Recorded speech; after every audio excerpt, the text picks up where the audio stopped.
UP के रामपुर में किसानों के साथ पुलिस की झड़प, काफिला रोकने पर हंगामा। दिल्ली जाने की कोशिश कर रहे थे सैकड़ों किसान, रोकने की कोशिश में रामपुर एसएसपी को आई हल्की चोट। किसानों ने एसएसपी की गाड़ी पर हमला बोला। नेशनल हाईवे 24 को किसानों ने अपने कब्जे में लिया। पटना में पप्पू यादव और उनके समर्थकों पर बरसी पुलिस की लाठियां, कृषि कानून के खिलाफ कर रहे थे प्रदर्शन। रोकने से भड़के पप्पू यादव समर्थक, पुलिस ने वाटर कैनन का इस्तेमाल किया।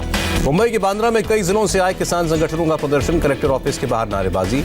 गौतम बुद्ध नगर में कृषि कानूनों के समर्थन में ट्रैक्टर रैली, धरने पर बैठे किसानों से कानून समझने की अपील की गई। दिल्ली के सिंघू, गाजीपुर और चिल्ला बॉर्डर पर किसान आंदोलन का असर, दिन भर डाइवर्ट रहा ट्रैफिक। सिंघू बॉर्डर पर किसानों का बड़ा ऐलान, सरकार से बातचीत के प्रस्ताव पर कर रहे हैं विचार।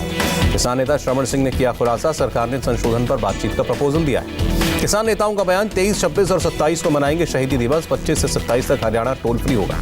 किसान नेताओं ने ब्रिटेन के प्रधानमंत्री से 26 जनवरी को भारत न आने की अपील की, आंदोलन के लिए मांगा समर्थन। 24 दिसंबर को कृषि कानूनों के विरोध में राष्ट्रपति से मिलेगा कांग्रेस डेलीगेशन, राहुल गांधी भी रहेंगे मौजूद। केंद्रीय मंत्री प्रकाश जावड़ेकर का ट्वीट, केंद्र ने करीब 78,000 करोड़ रुपए की धान की खरीद एमएसपी पर की। जावड़ेकर ने लिखा, 49% खरीद अकेले पंजाब में हुई, किसान भ्रम में आने से बचे। कश्मीर में गुपकार पार्टियों का अच्छा प्रदर्शन, जम्मू में बीजेपी का भी शानदार प्रदर्शन रहा। जेल में बंद पीडीपी के युवा नेता वहीद पारा को डीडीसी चुनाव में मिली जीत, आतंकवादियों के साथ संबंध का लगातार आरोप। वहीद पारा के जीतने पर महबूबा मुफ्ती का ट्वीट, बेबुनियाद आरोपों में गिरफ्तार हुए थे, जनता ने दिखाया प्यार और विश्वास। जम्मू कश्मीर कांग्रेस चीफ के बेटे को मिली हार, अनंतनाग के दुरू से हार गए जे मीर के बेटे। ममता बनर्जी का अमित शाह पर हमला, गलत आंकड़े देकर बंगाल को बदनाम करने का आरोप लगाया। ममता ने दावा किया, गरीबी दूर करने में बंगाल नंबर 1 पर है। ममता ने कहा, 10 साल में राजनीतिक हत्याओं में कमी आई, बीजेपी ने सुसाइड को भी मर्डर बताकर पेश किया। ममता ने गिनाए टीएमसी के काम, कहा कई मेडिकल कॉलेज खोले, 90,000 किलोमीटर सड़कें बनी। जनवरी में अमित शाह कर सकते हैं बंगाल का अगला दौरा, चुनाव की तैयारियों के लिए फरवरी से ज्यादा समय बंगाल में बिताएंगे। बीजेपी में शामिल होने के बाद वर्धमान में शुभेंदु की पहली जनसभा, प्रदेश अध्यक्ष दिलीप घोष मौजूद रहे। शुभेंदु ने ममता की पार्टी पर बोला हमला, अगर 1998 में बीजेपी का साथ नहीं मिलता तो तृणमूल कांग्रेस खत्म हो जाती। बंगाल में बीजेपी लीडर सौमित्र खान ने पत्नी को भेजा तलाक का नोटिस। सोमवार को टीएमसी में शामिल हुई थी Sujata Mandal Khan. India International Science Festival में प्रधानमंत्री मोदी का संबोधन, कहा दुनिया की समस्याओं का भारत कर रहा है समाधान। प्रधानमंत्री ने कहा, साइंस फेस्टिवल में विज्ञान और ह्यूमन स्पिरिट का सेलिब्रेशन, त्योहार उत्सव भारत की संस्कृति। प्रधानमंत्री मोदी ने कोरोना काल का जिक्र किया, कहा हमारे वैज्ञानिकों ने कोरोना से जंग में हमें बेहतर स्थिति में रखा। प्रधानमंत्री बोले, 3 दशक के बाद नई शिक्षा नीति मिली, किताबी ज्ञान की जगह जानने की भावना को बढ़ावा मिलेगा। प्रधानमंत्री ने कहा, हर किसी के पहुंच में हो विज्ञान और तकनीक, बीते 6 साल में युवाओं के लिए पैदा हुए अवसर। एएमयू में प्रधानमंत्री ने राष्ट्रवाद का संदेश दिया, बोले कैंपस में मिनी इंडिया नजर आता है, लाइब्रेरी में कुरान, गीता, रामायण मौजूद। एएमयू के छात्रों से बोले प्रधानमंत्री मोदी, समाज में वैचारिक मतभेद होते हैं, लेकिन राष्ट्रीय लक्ष्य के लिए सबको एक होना पड़ेगा। प्रधानमंत्री ने सियासत से ऊपर समाज को बताया, राष्ट्र के विकास को सियासत के चश्मे से न देखने के लिए। प्रधानमंत्री ने विपक्ष पर हमला बोला, बोले सियासत इंतजार कर सकती है, देश का विकास नहीं। विश्व भारती यूनिवर्सिटी के शताब्दी समारोह में बोलेंगे प्रधानमंत्री मोदी, 24 दिसंबर को होगा संबोधन। प्रधानमंत्री को अमेरिका का प्रतिष्ठित legend of merit award, Indian ambassador Taranjit Singh Sandhu ने लिया अवार्ड। अमेरिका से अवार्ड मिलने पर प्रधानमंत्री ने खुशी जताई, ट्वीट करके कहा दोनों देशों के नागरिक प्रयासों को मिला है पुरस्कार।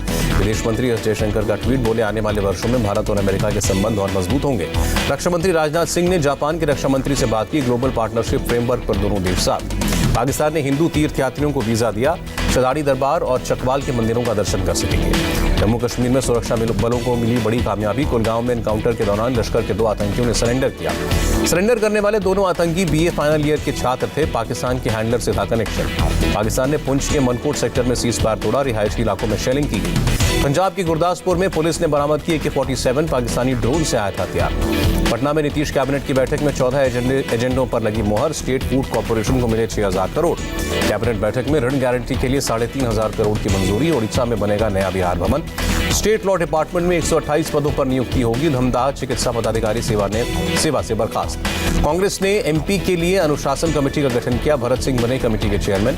झज्जर में बच्ची के साथ दुष्कर्म और हत्या के मामले में शिवराज सिंह ने दुख जताया, पुलिस टीम के साथ 4 लाख की मदद राशि भेजी। एमपी में पेश होगा धर्म स्वतंत्र विधेयक 2020, धर्म छिपाकर शादी करने पर 10 साल की सजा का प्रावधान।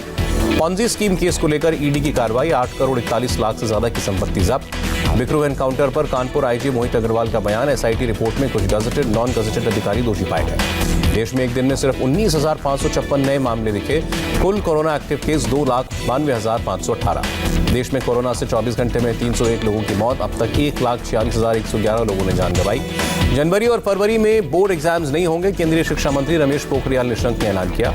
कोरोना के नए वेरिएंट पर स्वास्थ्य मंत्रालय का निर्देश, राज्य सरकारें करवाएंगी ब्रिटेन से आने वालों का कोरोना टेस्ट। 25 नवंबर से 8 दिसंबर तक ब्रिटेन से भारत आने वालों से किया जाएगा संपर्क, सेल्फ मॉनिटरिंग की सलाह। नीति आयोग के सदस्य वीके पॉल का बयान, यूरोप के बहुत से देशों ने लॉकडाउन लगाया, भारत फिलहाल अच्छी स्थिति में है। नए म्यूटेशन पर बोले वीके पॉल, वायरस के एक व्यक्ति से दूसरे आदमी में जाने की क्षमता 70% ज्यादा बढ़ गई। कोरोना की चिंताजनक हालत पर बोले वीके पॉल, नए म्यूटेशन से बीमारी गंभीर नहीं, मृत्यु दर पर भी अभी असर नहीं। स्वास्थ्य मंत्रालय का बयान, 163 दिन बाद देश में एक्टिव केस 3 लाख से कम होंगे। मिड सितंबर से कोरोना केस में कमी दर्ज की गई, रिकवरी रेट 95% पहुंचा। 24 घंटे में केरल, महाराष्ट्र और बंगाल जैसे 6 राज्यों में कुल 57% नए मामले दर्ज किए गए। 7 दिनों में कोरोना से मौत का आंकड़ा भी घटा, प्रति 10 लाख नागरिकों पर केवल 2 मरीजों की मौत। वैक्सीन पर रक्षा मंत्रालय का ट्वीट, देश में सबसे पहले डॉक्टर्स, पैरामेडिकल स्टाफ और हेल्थ वर्कर्स को लगेगा टीका। भारत बायोटेक ने पूरा किया कोरोना वैक्सीन के तीसरे चरण का आधा सफर, 13,000 वॉलंटियर्स पर ट्रायल। ब्रिटेन से अमृतसर आए 8 यात्री कोरोना पॉजिटिव, सभी को आइसोलेशन में रखा गया। ब्रिटिश एयरवेज से दिल्ली आए सभी 199 लोगों का कोरोना टेस्ट होगा, सभी यात्री नेगेटिव पाए गए। दिल्ली में कोरोना के 939 नए मामले, एक दिन में 25 मरीजों की मौत। दिल्ली एयरपोर्ट पर कोरोना वैक्सीन की स्टोरेज और डिस्ट्रीब्यूशन की पूरी तैयारी। दिल्ली के सीएम केजरीवाल का आदेश, लॉकडाउन के दौरान प्रवासी मजदूरों के खिलाफ दर्ज सभी एफआईआर वापस ली गई। यूपी में कोरोना के 1,277 नए केस, करीब 1,350 लोग एक दिन में ठीक हुए। यूपी में कोरोना के 16,691 एक्टिव केस, अब तक करीब 2,27,00,000 लोगों का corona test. CM Yogi Adityanath का आदेश, वायरस के नए रूप का असर झेल रहे देशों से आए लोगों की कॉन्टैक्ट ट्रेसिंग होगी। महाराष्ट्र में कोरोना के 3,106 नए मामले, एक दिन में 75 की मौत।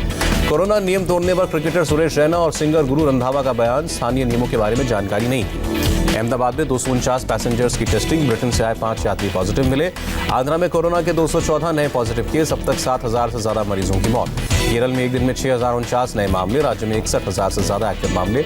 उत्तराखंड सरकार का फैसला, क्रिसमस और नए साल पर बार, होटल्स और सार्वजनिक जगहों पर भीड़ जमा नहीं होने देंगे। बिहार में कोरोना के लिए $900 बिलियन का राहत पैकेज संसद में पास। वायरस के नए रूप पर WHO का बयान, कहा हालात अभी आउट ऑफ कंट्रोल नहीं। ब्रिटेन से फ्रांस में एंट्री पर बैन लगाने का असर दिखा, सीमावर्ती इलाकों में ट्रकों और गाड़ियों की लंबी कतारें लगी। फ्रांस में एंट्री के लिए 48 घंटों का इंतजार, लंदन के पास एयरफील्ड पर हजारों गाड़ियां खड़ी की। नेपाल ने ब्रिटेन की फ्लाइट्स पर रोक लगाई, 23 दिसंबर से आदेश लागू। सिंगापुर पहुंची फाइजर की कोरोना वैक्सीन की खेप, एशिया में पहली डिलीवरी। सर्बिया को भी कोरोना वैक्सीन की 4,800 डोज मिली, कार्गो प्लेन से वैक्सीन लाई गई। कनाडा के एंटोरियो में 26 दिसंबर से सख्त लॉकडाउन लगेगा, 23 जनवरी तक जारी रहेंगी पाबंदी। कोरोना महामारी के बीच मलेशिया में अनोखी शादी, कार में बैठकर 10,000 गेस्ट शादी में शामिल हुए। केपी शर्मा ओली को हराकर माधव कुमार नेपाल बने कम्युनिस्ट पार्टी के चेयरमैन, 315 वोट मिले। काबुल में सड़क किनारे गाड़ी में बम धमाका, 5 की मौत, मरने वालों में 4 डॉक्टर्स। दक्षिण चीन सागर में शी जिनपिंग की दादागिरी, अमेरिकी नेवी के एक जहाज को नहीं दी एंट्री। ब्राजील के रियो डी जेनेरियो में करप्शन के आरोप में मेयर गिरफ्तार, 1 जनवरी को पूरा होने वाला था कार्यकाल। यूरोप के एटना ज्वालामुखी फूटा, पहाड़ से धधकता लावा निकलता नजर आया। 2024 से कार मार्केट में एंट्री करेगी Apple company, advance battery technology से लैस होगी कार। आईसीआईसीआई बैंक ने लॉन्च की इन्फिनिट इंडिया योजना, विदेशी कंपनी देश में सेटअप कर सकेगी अपना कारोबार। सेंसेक्स में 452 अंकों की बढ़ोतरी, निफ्टी में भी 137 अंकों का उछाल और रुपए में 5 पैसे की गिरावट, $1 की कीमत $73.84।